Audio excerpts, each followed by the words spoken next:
Hey folks, Red Labor here. Well, I was today's Thursday. It's Thursday the 28th. Tomorrow it's almost the 29th. So it was yesterday afternoon.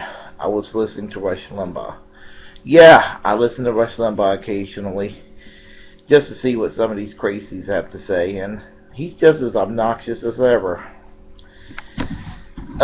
He was talking about the election, Barack Obama winning, and and the demographics, and how he can't figure out two groups of people whose youth has who voted for Obama. He's talking about Cuban Americans. Now, Cuban Americans are probably one of the most fiercely conservative Hispanic group in the United States. They left Cuba, and a lot of them felt like that the Republican Party was as opposite of Fidel Castro as possible. They're they've been traditionally a reliable vote for Republicans. Same thing with Chinese Americans for similar reasons. And that was what Rush Limbaugh was trying to illustrate, how the children and the grandchildren of Cuban Americans and the children and the grandchildren of Chinese Americans, how can they go and vote for Barack Obama when their parents and their grandparents escape the kind of tyranny that Obama is going to impose on them? And what the fallacy is, Rush Limbaugh is comparing Barack Obama to Mao Zedong, and he's comparing Barack Obama to Fidel Castro. Is he fucking serious? I mean, Barack Obama is not a communist dictator. He's not a socialist. He's not a social democrat. And I've said this before. I have my doubts if he's a real liberal. And it's just kind of like there he goes, and people like that again trying to sit there and to equate your political enemies or your political adversaries, shall I say, with the worst of the worst.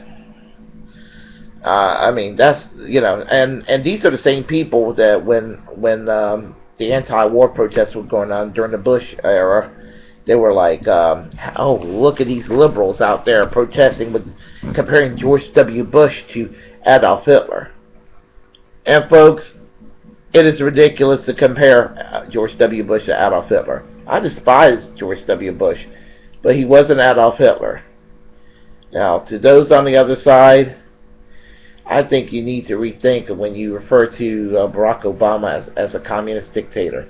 You don't have to like him, but you don't have to sit there and accuse him of being the worst of the worst any more than some crazy individuals on the left accusing George W. Bush of being the worst of the worst. This is ridiculous, folks. I mean, I don't have a dog in this fight because I'm not part of the two-party system. I'm not a cheerleader. I'm not a cheerleader. I'm not a cheerleader for Barack Obama. But I don't like to see people being accused of things that they're not even close up to being guilty of. And I don't care who you are. I don't like to see liberals being compared to communist or fascist dictators. And I don't like to see conservatives being compared to Adolf Hitler. I mean, when either side point the finger in that manner, they discredit themselves as an enlightened human being. And everybody's entitled to their opinion. You don't have to like certain policies, but to all you folks on the right, just because you don't like Obamacare doesn't make Obama Fidel Castro or Mao Zedong. I wish his healthcare plan made him Clement Attlee of Great Britain, but Well, in my opinion, it doesn't. And to all you folks on the left, I mean, just because of some shitty policies of George W. Bush, very, very shitty policies that I despise myself as much as you guys. Sorry, but George W. Bush is not Adolf Hitler. Um, you know, Minorities haven't been rounded up and put up in concentration camps. So it's ridiculous when you people on the left call Bush Hitler. It's ridiculous when you people on the right call Obama, Castro or Mao Zedong. To everybody on all sides, grow the fuck up. Okay, that's it for me right now. Take care, have a great evening, and comment away. Bye-bye.